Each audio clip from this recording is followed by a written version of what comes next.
to your Master Kenobi. Let us play. As you are so fond of saying, my saber is ready.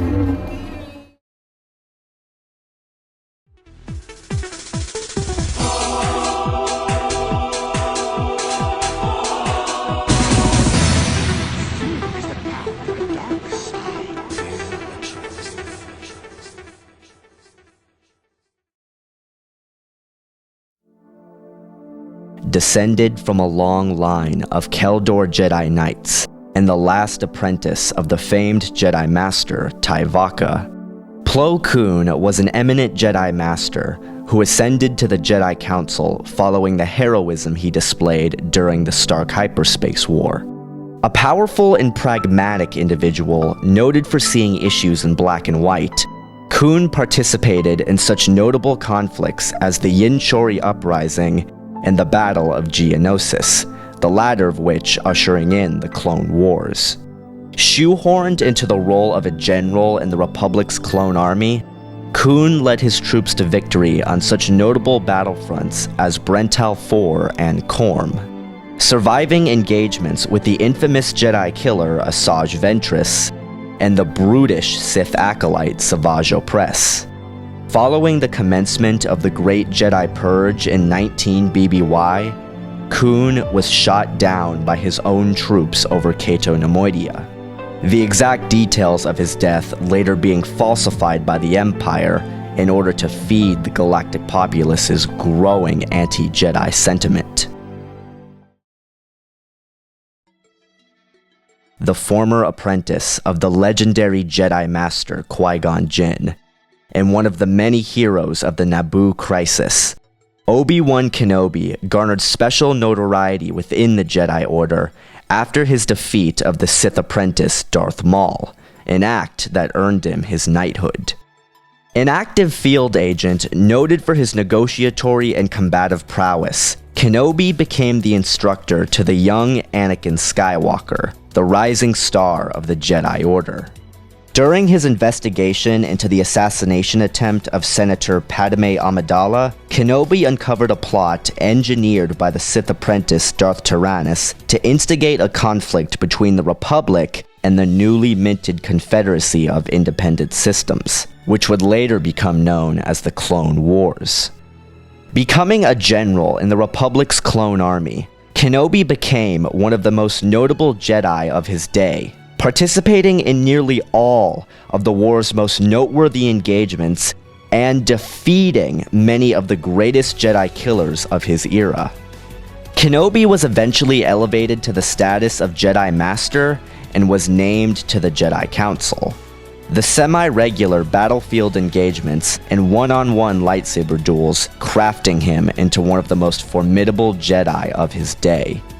In 19 BBY, Kenobi would all but put an end to the machinations of the CIS by slaying the notorious Jedi hunter General Grievous, though his revelry was short-lived. As Chancellor Palpatine, who had recently been ousted as the Sith Lord Darth Sidious, commenced the Great Jedi Purge by ordering all the clone commanders to execute Order 66 once news of Grievous's death had reached him. Kenobi survived the initial purge and made his way to the ruined Jedi Temple, where he learned that Anakin had fallen to the dark side and was renamed Darth Vader by Sidious. Following this revelation, Kenobi confronted his former apprentice on the volcanic world of Mustafar, and after a fierce duel through the mineral refinery, Obi-Wan emerged victorious. Leaving Vader to die on the shores of a lava pit, Kenobi went into exile on the desert world Tatooine, where he watched over Anakin Skywalker's son, Luke Skywalker. Obi-Wan Kenobi emerged from exile in 0 BBY to aid the Rebel Alliance against the Empire. Forced into a rematch with Darth Vader aboard the Death Star, Kenobi gave his life so Luke and his allies could escape, transcending the physical plane as a Force spirit, returning periodically to guide Luke Skywalker during his training as a Jedi Knight. First, we compare their physical attributes. Noted for his above-average physical strength, Plo Koon was a male Keldor of indeterminate age. While he once remarked that he was 382 Keldor years old, which in turn would make him around 425 years old when converted to the galactic standard, Master Fisto's remarks following the comment suggest that this was little more than a joke. As Koon was noted as a contemporary of Qui-Gon Jinn during their time as knights, this means that he was likely the same approximate age as Jinn, which would make him around 70 at the time of the Clone Wars.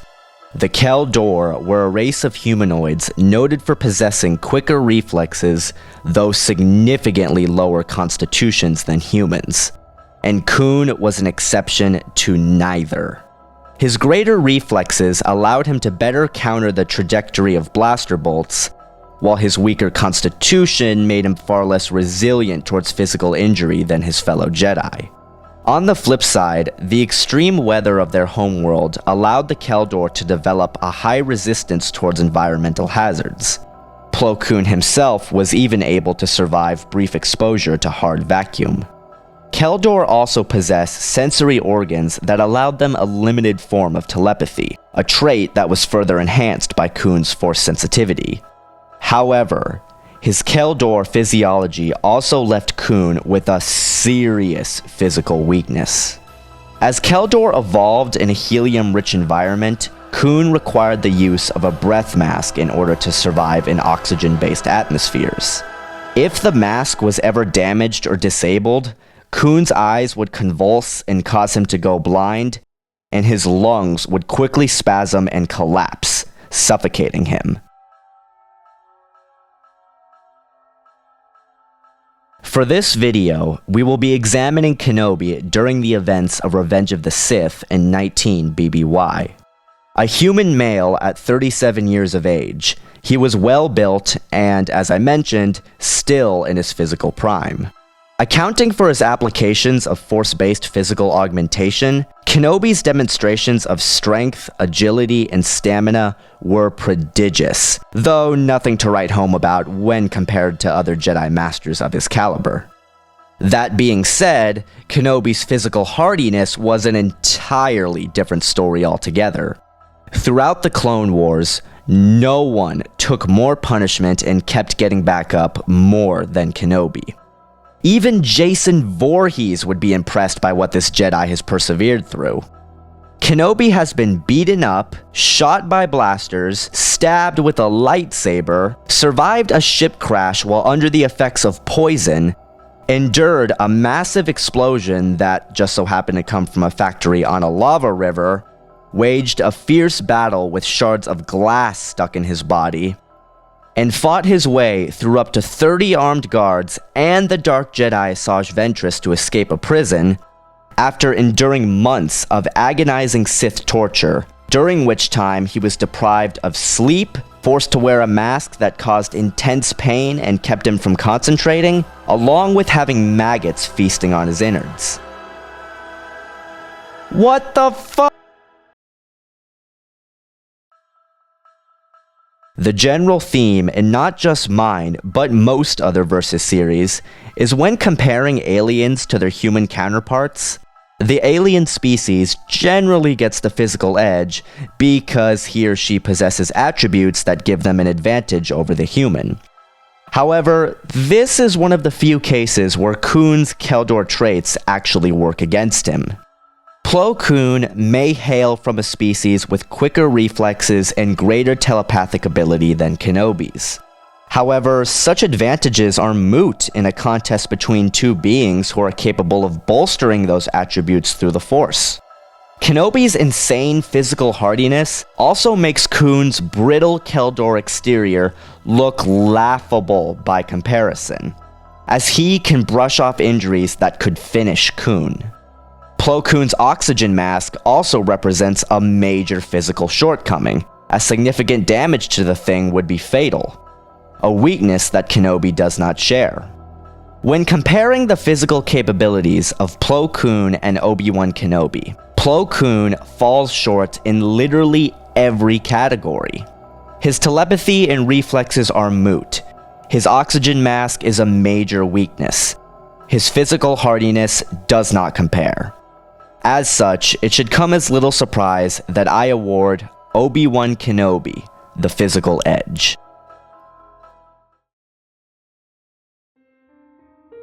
Now we compare them as martial artists and lightsaber duelists. Despite his relatively limited experience engaging other trained force wielders, Plo Koon was ranked among the greatest lightsaber duelists of his era. Although the two never actually engaged in combat, Darth Maul would have considered the chance to duel the likes of Plo Koon to be a true test of his abilities, and he has even taken part in a martial arts exhibition hosted by Grandmaster Yoda alongside Master Saisia Tin and Deepa Billava to demonstrate how knowledge of the Force was superior to physical technique. Noted for his above-average physical strength, Plo Koon's primary martial arts discipline was Form 5 lightsaber combat, mastering both the Xian and Djemso branches, though Xian remained his foremost specialization. Form 5 lightsaber combat was developed in answer to the perceived offensive deficiencies of Form 3, and was built around the tactic of following up defensive blocks and parries with immediate offensive counters, seizing the initiative rather than passively responding to an opponent's actions. The Xian variant of Form 5 was designed with blast deflection as its primary focus, using aimed deflection to retaliate against shooters. However, the form could be employed quite effectively as a dueling style if one knew what they were doing. When used in this manner, Xian was far more technical and meticulous than its brutish, strength-oriented brother Djemso. In a method that can only be described as something of a hybridization of the techniques employed by Qui-Gon Jinn and Lord Vindican, Plo Koon's offensive blade work was direct and to the point, based around rapidly executed power attacks and aggressive full-body movements that allowed him to bring his strength-oriented Djemso moves to bear. Like Qui-Gon Jinn, Koon didn't let his dedicated offensive come at the expense of combative longevity, and when engaged in a lightsaber duel, he committed every part of his body to every single strike he made. Like Lord Vindican, he could be observed breaking off attacks in order to fend off an enemy's counter so as not to leave himself vulnerable. Due to its heavy-handed focus, Djemso masters were known to lack speed and agility in their moves. Koon partially overcame this thanks to his familiarity with Form 4, also known as Ataru, an extremely aggressive fighting style based around elaborate but disciplined blade work and deathly integrated punches, kicks, and other physical strikes into one's lightsaber sequences, though this was not a fighting method he employed often.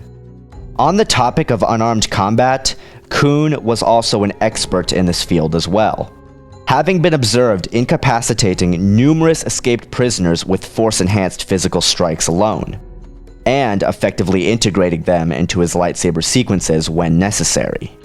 Due to living in an era where the majority of skirmishes were limited to blaster-wielding adversaries, and specializing in a form of lightsaber combat with shooters in mind, Koon was obviously in his element with blast deflection, and was highly effective with using aimed deflection to take out targets. Though this didn't entirely transfer into a cumbersome weakness when defending against other lightsaber duelists. Koon often used the Xian reverse grip as a means of defense, as it afforded him the ability to deflect mass amounts of blaster fire by simply flicking his wrist. During the Clone Wars, Plo Koon would engage the infamous Jedi killer Asajj Ventress in a lightsaber duel on Korm. And while it is difficult to say how the fight would have ultimately ended had Koon not robbed the assassin of her detonator, Koon held out for a lengthy period of time, managing to meet her Jar Kai offensive head-to-head, and even disarming her of one of her lightsabers. A feat made all the more impressive due to the fact that the Jedi Master was suffering from a broken arm at the time. Considering Ventress stood amongst the most proficient Jedi killers of her day, surviving engagements with the likes of Anakin Skywalker and even Mace Windu, Koon's ability to hold her off, thanks to a combination of telekinetic integration and staunch defense, is no mean feat, even despite his obvious difficulty in doing so. While Maul never got the chance to put his skills to the test against Plo Koon, the Jedi Master would eventually face off against the Sith Apprentice's brother, Savage Opress. While Koon would have been killed in that conflict if not for the timely arrival of his allies, it should be noted that he matched Opress blow for blow, even managing to land a strike of his own. The Jedi Master's defeat only being brought about due to Opress muscling his way through his guard and targeting his breath mask, a clear act of desperation on the part of Opress. However, this demonstration also points to one of Plo Koon's biggest weaknesses as a fighter. While his genius on the battlefield is unquestionable, Koon's pragmatic nature would at times work against him in one-on-one combat. When Koon makes a tactical decision, he proceeds boldly and sees it through to the end, trusting that his judgment was sound enough that his plan would more than likely succeed. While this black and white mindset served him well against Ventress, it nearly got him killed when he engaged Opress, as the Keldor assumed Opress's brutal nature meant that Plo's own strength would be enough to overcome Savage on its own, despite the two never having engaged in combat up until that point. I'm not calling Koon's tactical mind into question. I'm simply noting how the nature of his tactics, offering next to no wiggle room, can and have backfired on him. At the end of the day, Plo Koon can best be described, to paraphrase Jin Sarai, as a diet can of Jedi. He is host to a variety of skills, each of which he uses in moderation. And while he might not be an absolute master of any given fighting form, when we view his skills as a whole, what we get is something that is far greater than the sum of its parts.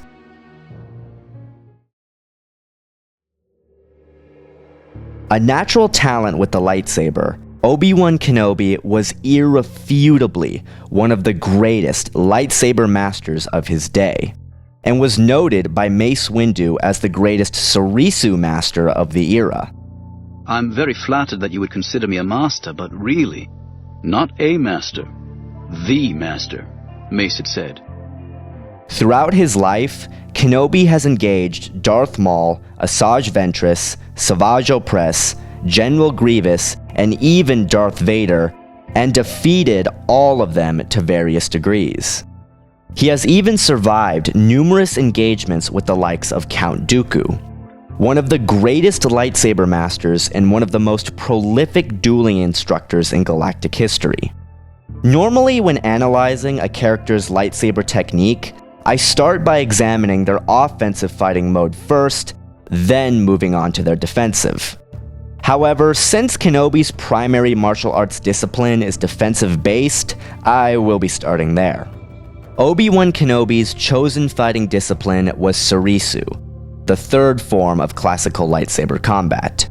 Developed in answer to the increasing availability of blaster technology, which made the dueling-centric Form 2 obsolete, Surisu was built around the use of tight, efficient blade work intended to maximize defensive coverage and combative longevity. Though originally intended purely as a means to deflect blaster bolts, the art was eventually developed to the point where it became the ideal expression of pacifist Jedi philosophy, with true masters regarded as invincible due to the utter perfection of their defensive techniques. It is commonly believed that Surisu's emphasis on defensive coverage came at the absolute expense of offensive viability, though I do not entirely believe this is true. We have seen cases, such as with Kenobi and Darth Zana, where Surisu could be a relatively effective offensive tool. The most common tactic being using the opponent's own momentum against them and countering. Though I do agree with the notion that this is not an entirely viable tactic, and Surisu is best used when supplemented with other fighting forms. Obi-Wan Kenobi's defense was nothing short of insurmountable. Using tight, minimalistic blade work combined with agile body contortions to stonewall or even evade attacks. Befitting the practice for which the style was developed, Kenobi was a master of blast deflection, though I feel master is a bit of an understatement. He has batted away blaster bolts as if they were a nuisance, walked through hornet swarms of blaster fire with nothing but the force to guide his blade and not receiving a single hit, and on one occasion, deflecting and redirecting a massive laser shot from a vulture droid, a feat often thought to be impossible by even the most venerable of masters. During his battle with General Grievous on Utapau, Kenobi was able to deflect up to 20 strikes per second, each of which came in a spastic, randomized format. The electro drivers powering Grievous's mechanical arms let each of the 4 attack thrice in a single second. Integrated by combat algorithms in the biodroid's electronic network of peripheral processors, each of the 12 strikes per second came from a different angle with different speed and intensity, an unpredictably broken rhythm of slashes, chops, and stabs, of which every single one could take Obi-Wan's life. Not one touched him. After all, he had often walked unscathed through hornet swarms of blaster fire, defended only by the force's direction of his blade. Countering 12 blows per second was only difficult, not impossible.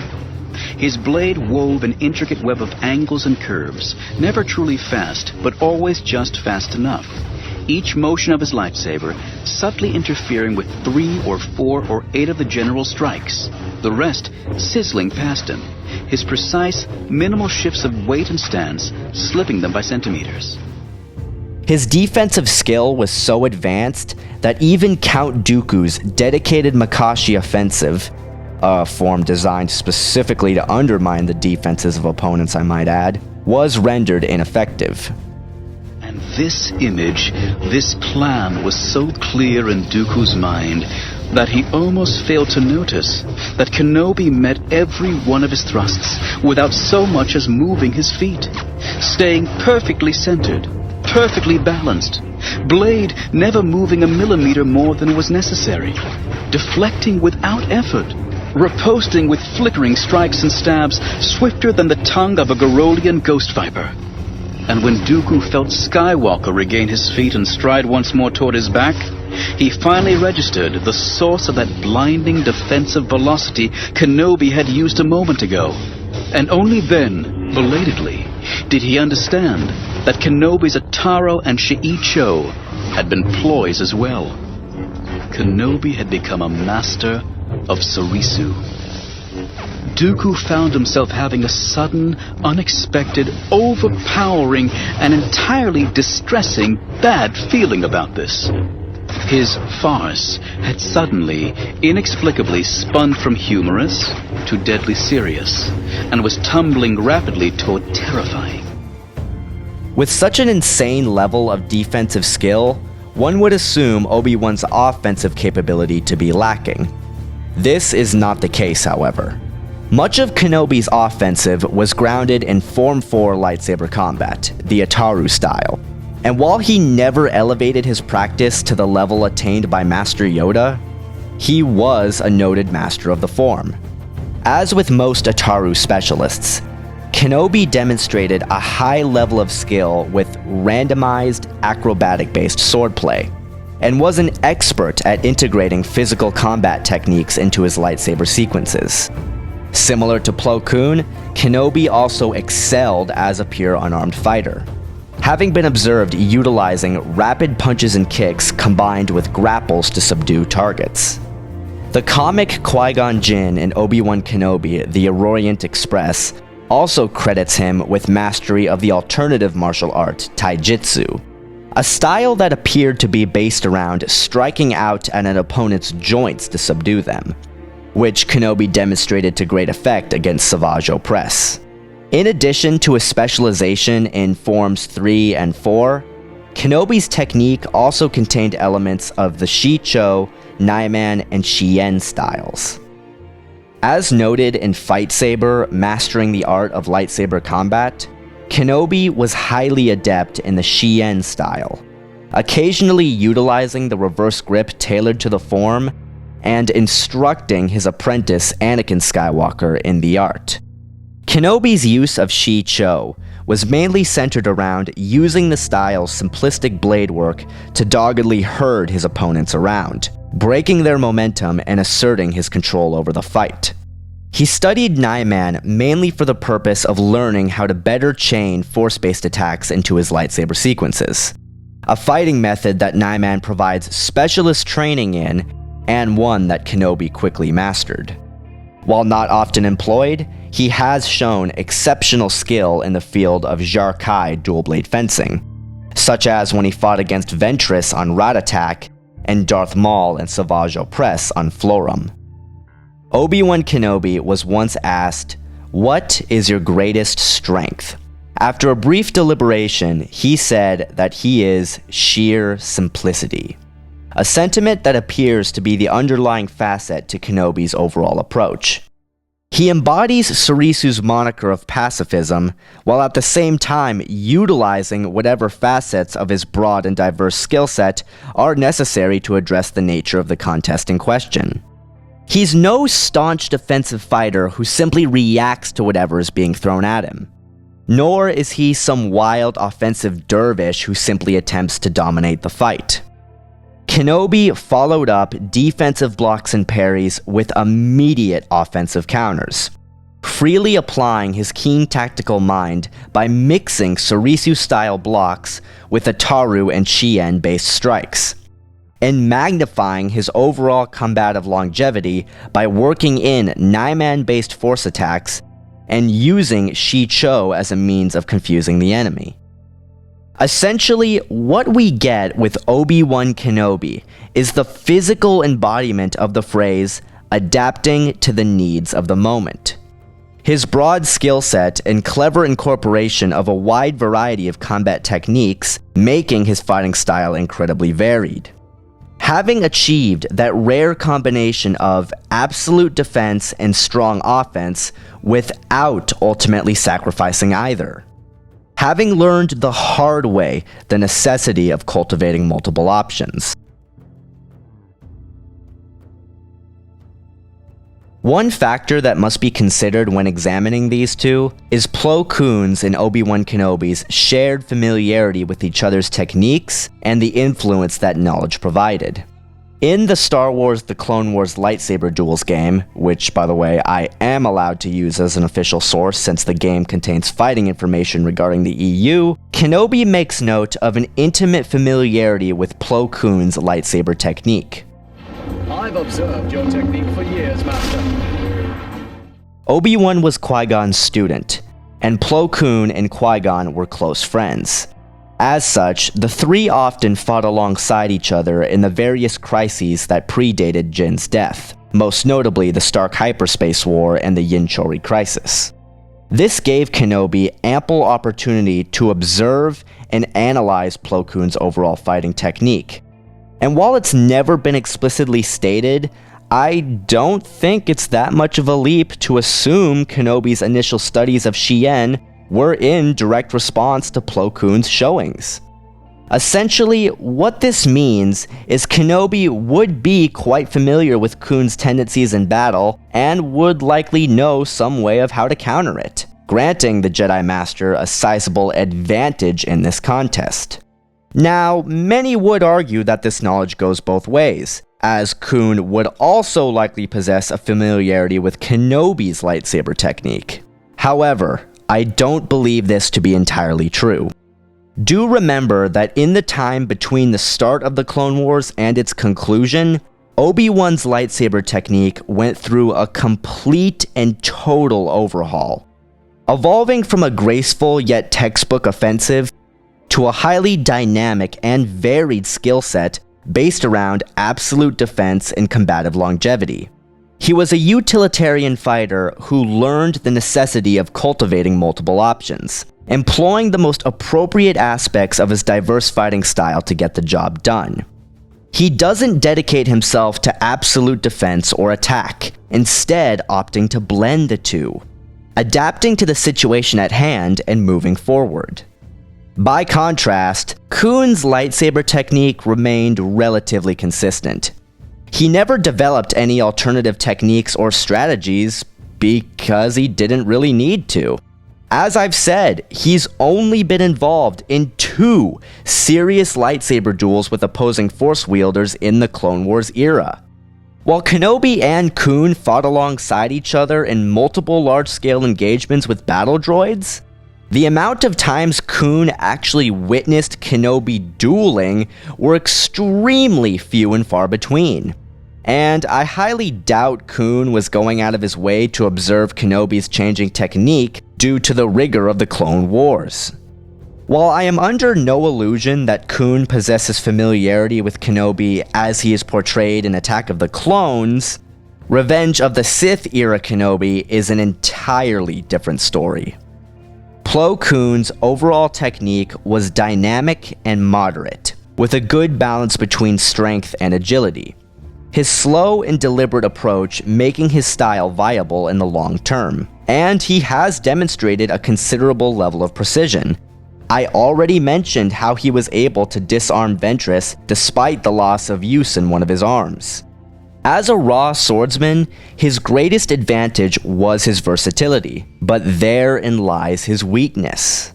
In a vein similar to that of Diplomat's Nyman, his wide array of complementary skills meant that none were developed to the absolute master level. Those he cannot outmaneuver, he will attempt to overpower. Those he cannot overpower, he will attempt to withstand.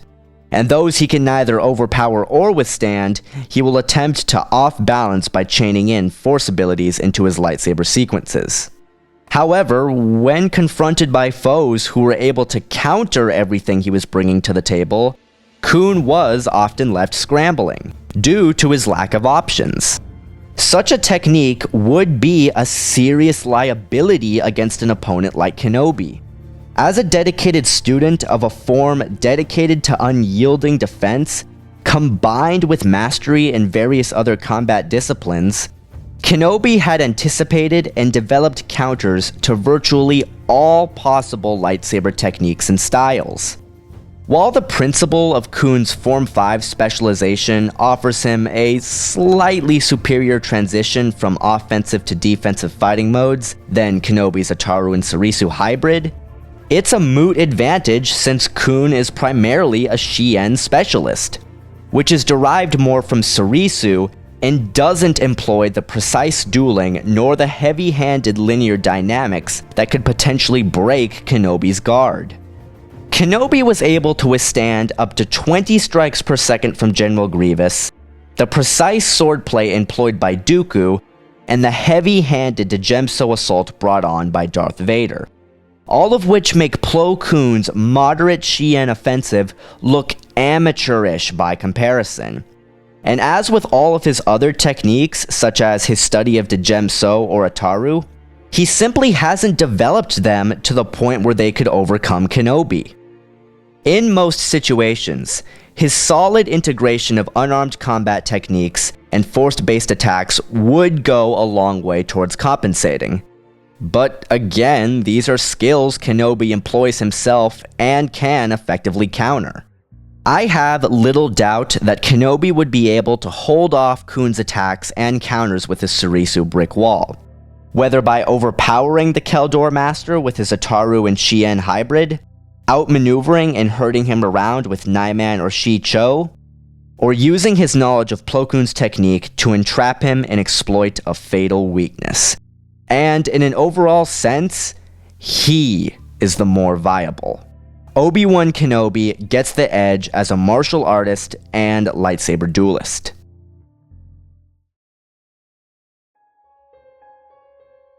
Now we compare their Force abilities. Despite being somewhat at odds with his reputation for seeing issues of morality in black and white, Plo Koon was proficient in the execution of various Force-based abilities, both conventional and radical, and stood as one of the most powerful Force wielders of his era.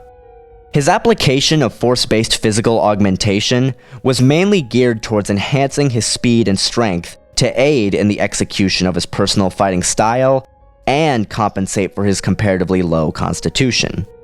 Noted along with the likes of Count Dooku to be a telekinetic savant, Plo Koon often incorporated force pushes intended to thrash enemies into his lightsaber sequences.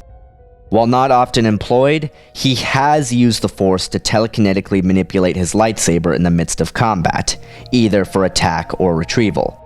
He was also able to lift and manipulate extremely heavy objects with casual ease, on one occasion single-handedly causing a cave-in while on the run. While many of his fellow council masters, such as Saisa Tin and Jarl Poof, were especially noted for their psychic abilities, Plo Koon's telepathic abilities were also extremely advanced, being fluent in various conventional and esoteric forms of mental manipulation.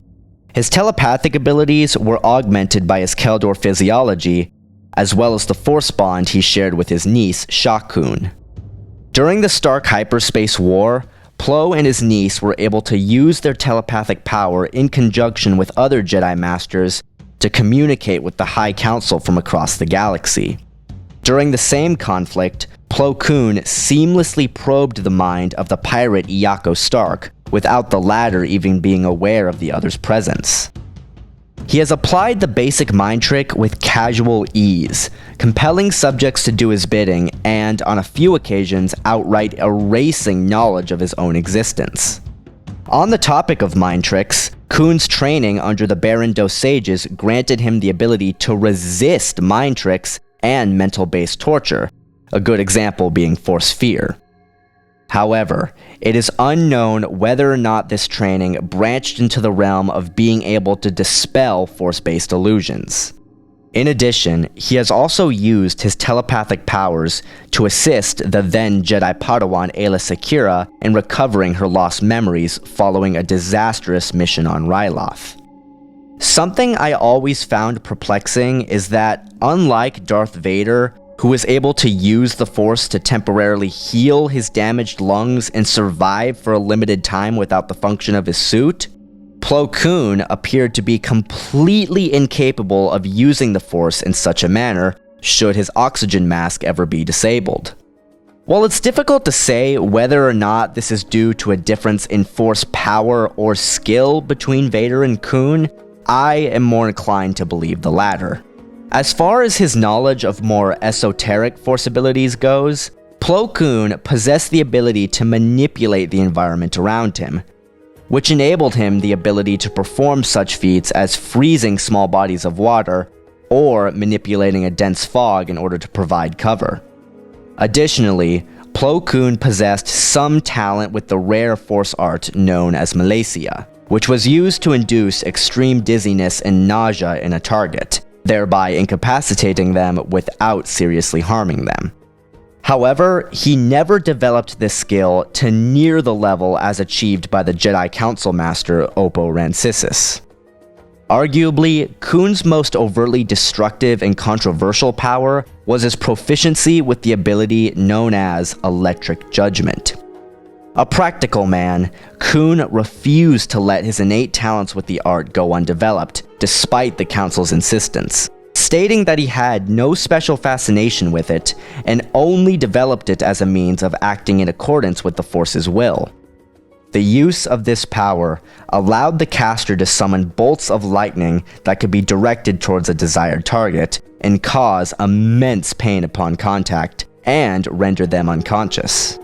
While there is much debate among fans as to whether or not Electric Judgment can be applied lethally, it was noted by Darth Plagueis as a considerably inferior version of Force Lightning, which has led me to believe that even at its highest levels, the most Electric Judgment could do is seriously knock someone out.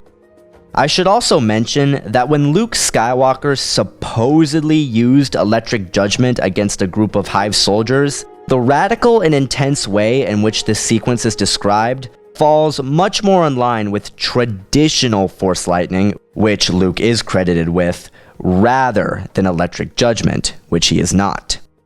Even when Plo Koon utilized it against the criminal Pommel during a hostage situation, Plo Koon notes that the criminal was merely knocked out as opposed to being killed instantly. Obi-Wan Kenobi did not consider himself to be an immensely powerful Force wielder, citing his former apprentice Anakin Skywalker and fellow Council Master Shaak Ti as his far-flung superiors.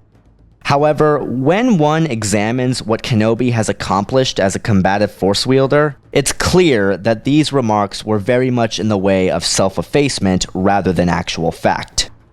Obi-Wan Kenobi was, in truth, extraordinarily powerful, and made very ingenious use of his comparatively limited skill set. Befitting his role as a Jedi Guardian, Obi-Wan Kenobi possessed considerable talent in the field of Force-based physical augmentation, allowing him to perform the superhuman feats of speed, strength, and agility that were fundamental to the practice of Jedi martial arts. Telekinesis was one of Kenobi's primary skills, and he made heavy combative use of it. On the more basic level, he has employed powerful Force pushes and pulls to push or blast desired targets in the midst of combat. And he was able to lift and manipulate extremely heavy objects with relative ease. He further refined these skills into Force Throw and the highly lethal Force Crush, which he often employed against swaths of battle droids during the Clone Wars. He has also demonstrated an impressive level of skill with the saber throw, though he did not utilize it often. Obi-Wan's most overtly destructive ability was the Force Repulse, a gathered burst of telekinetic energy that was released in all directions, causing massive havoc and destruction. During the Battle of Munilist shortly after the start of the Clone Wars, Kenobi used this ability to blow apart the Jedi bounty hunter Dirge after the latter attempted to smother Kenobi within his own musculature. Considering that Dirge's body is composed entirely of regenerating muscle thick enough to resist blaster bolts and withstand light hits from lightsaber blades, the fact that Kenobi's Force Repulse not only blew apart, but partially liquidated the Jedi really speaks volumes regarding the sheer power behind such an attack. Even more impressively is the speed in which Kenobi recovered after such an exertion. However, grand-scale manipulations and incredible displays of godlike power were not where Kenobi's greatest strengths lied. Rather, Kenobi excelled in the field of subtle and precision-based manipulations, off-balancing and undermining his adversaries by covertly penetrating their force walls and striking out at their weaknesses. My favorite example of this practice was when Kenobi used the Force to reverse the polarity of Anakin's mechanical hand during their final duel on Mustafar. He twitched one finger, reaching through the Force to reverse the polarity of the electrodrivers in Anakin's mechanical hand. Durasteel fingers sprang open, and a lightsaber tumbled free. Obi-Wan reached. Anakin's lightsaber twisted in the air and flipped into his hand. This clear focus on subtlety demonstrated the influence of Form 3 lightsaber combat on nearly all of his skills. Kenobi wasn't some unstoppable force come to crush you into the dust. Rather, he was a ghost come to undermine you before you even realized you've lost. Such precision applications of telekinesis really set him apart from other Jedi in galactic history. And, in my view, no one, not even Luke Skywalker, has ever achieved the level of skill in precision-based manipulations as Kenobi. I want to take a moment now to address something that, in my view, has become an all too common misconception within the Star Wars fanbase, that being Kenobi's perceived weakness against telekinetic attacks. Many have been led to believe that Kenobi has a weak force wall compared to other Jedi Masters of his caliber. However, I do not believe this to be true.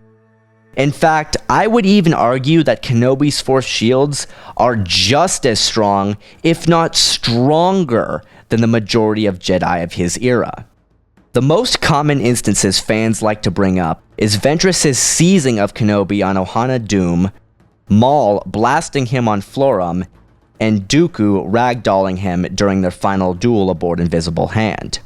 However, many forget that nearly all of these instances have several existential circumstances at play.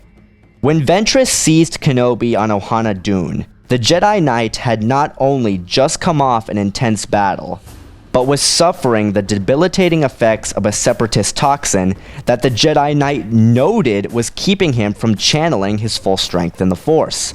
So of course his defenses wouldn't be as potent as they normally are. When Maul blasted Kenobi on Florum, the Sith apprentice was in the grip of an intense rage after seeing his brother Savage Opress maimed by the Jedi Master. Rage has been noted to temporarily increase one's strength in the Force, especially in those who follow the dark side. As such, it's possible, and even likely, that what Maul did to Kenobi would be impossible in his natural state. Moving on to Kenobi's battle with Dooku, I honestly don't see Dooku's thrashing of Kenobi as indication of a perceived weakness on his part. Rather, I see it as an example of Count Dooku's massive strength in the Force more than anything else. The Revenge of the Sith novelization even notes that Dooku had to spend lavishly of his Force reserves to accomplish what he did. At the end of the day, I don't see Kenobi as any less viable with his Force defenses than any other Jedi of his caliber. In fact, Kenobi has defended himself against powerful telekinetic attacks on multiple occasions, many of which were generated by those on or even exceeding his power in the Force. Moving on. Possessed of highly refined telepathic abilities, Kenobi was able to influence the minds of weak-willed subjects and has demonstrated high levels of skill with the Beast Control ability, though more advanced applications such as Battle Mind and Battle Meditation eluded him. Kenobi developed a formidable level of skill with Force Deflection, also known as the Tuta Minis ability. Tuta Minis allowed the practitioners to absorb or redirect surges of energy, such as blaster bolts, with their bare hands, and more advanced applications allowing for the manipulation of Force Lightning, and in some cases the ability to catch a lightsaber blade.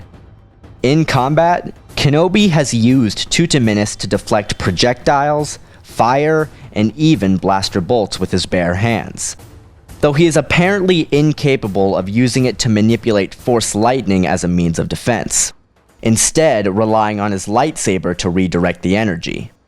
To top it all off, Kenobi is perhaps most famous for his ability to transcend the physical plane as a Force spirit, surviving his physical death and maintaining his individuality.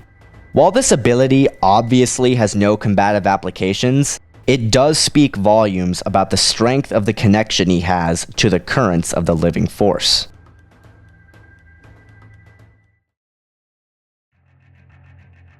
When breaking down and analyzing the Force abilities of Plo Koon and Obi-Wan Kenobi, I am reminded of a statement made by Jen Sarai in his Warb Null vs. Kukrook video. It is just as important to consider how they have not used the Force as they have. Plo Koon possessed a broad palette of unique abilities. However, he has never employed any of these powers in his contests with opposing Force wielders. Not against Aura Singh, not against Asajj Ventress, not even against Savage Opress, a being noted for having an especially difficult time coping with energy-based Force attacks. While that might seem like quite incongruous behavior for such a supposedly pragmatic individual, my theory revolves around Plo Koon's mentality. Despite his pragmatic nature, Plo Koon was at heart a Jedi Guardian, investing the majority of his focus in the development of lightsaber combat ahead of Force abilities. And despite his normally calm veneer, he still had a tendency to be brash and quick-tempered, to the point where he would even bump heads with his fellow Jedi, holding an utmost confidence in his skills that, as I mentioned, was nearly the end of him when he faced off against Opress. This doesn't mean that Koon was weak or inept, as he was actually quite knowledgeable and powerful. his focuses simply lie elsewhere. There is very little to say regarding Koon's and Kenobi's use of Force-based physical augmentation, as both are able to enhance their physical capabilities to aid in the execution of their personal fighting styles. As far as combative applications of telekinesis goes, they are very much in the same league in terms of raw force power, as both are able to employ powerful force pushes to stagger opponents and lift and manipulate objects of various size and weight. While Koon has his share of using the Force in a more subtle and indirect manner, his demonstrations don't come near the magnitude nor the creativity as achieved by Kenobi.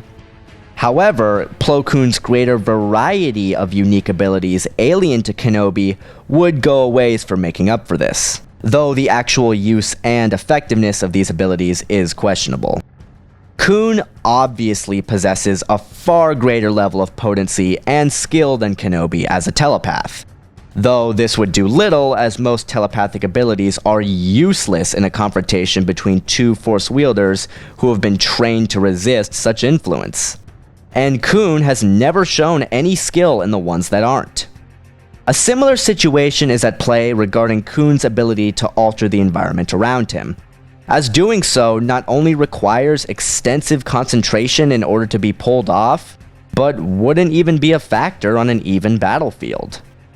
Plo Koon's only potential wildcard lies in his electric judgment, however even that is called into question. I've already stated my belief that electric judgment cannot be applied lethally, and while it would still serve well as a debilitation tactic, Kenobi can still absorb and redirect the lightning with his lightsaber in any case. Similar to what I said in Darth Vader vs. Darth Kaitis, Plo Koon's advantage as a combative Force wielder has nothing to do with his raw Force power. Obi-Wan Kenobi matches and arguably surpasses Plo Koon in terms of raw Force power and skill. However, Koon holds a sizable advantage in terms of variety and academic knowledge. As such, I award Plo Koon the edge as a Force wielder.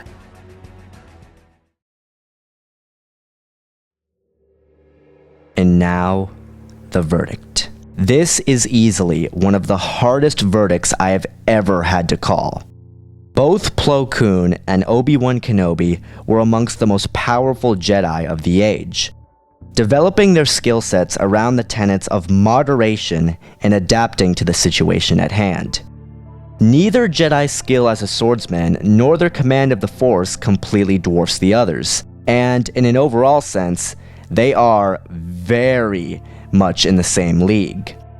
However, in terms of overall combat effectiveness and ability, Plo Koon is the more limited of the two. Plo Koon's entire approach to combat was very much rooted in his black and white moral compass. As such, his technique followed a fairly basic three-act structure: overwhelm through superior strength, outlast through minimalistic defense, off-balance through telekinetic integration.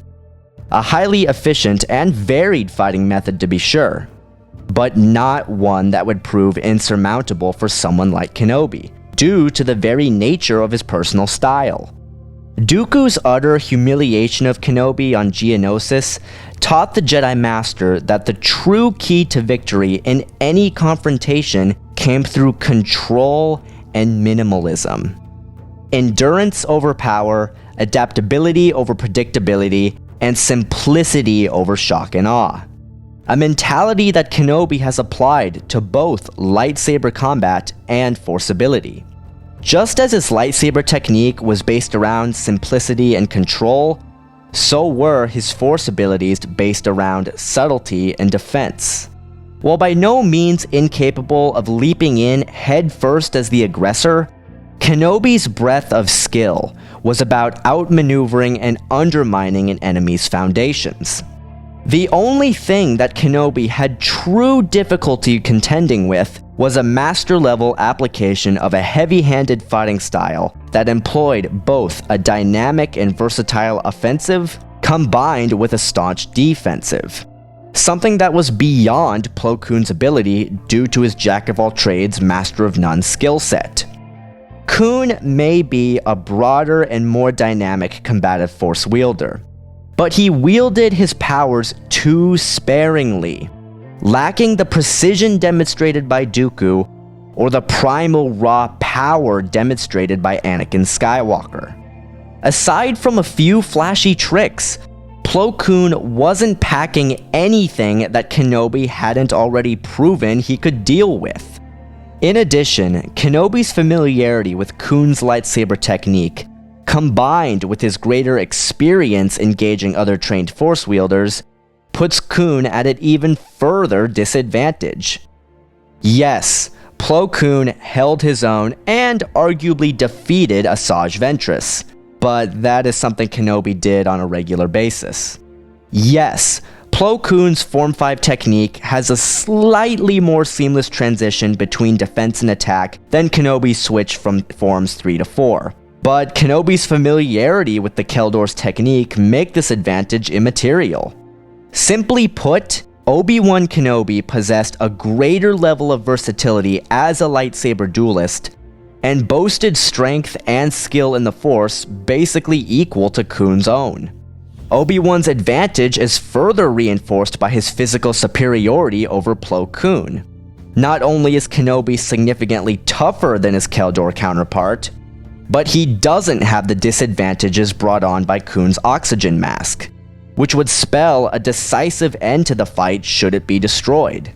To reiterate an earlier point, there is no question that Plo Koon and Obi-Wan Kenobi are in the same overall league as each other, and are very much evenly matched, employing very dynamic fighting styles, and possessing of them very powerful and solidly integrated combative force abilities.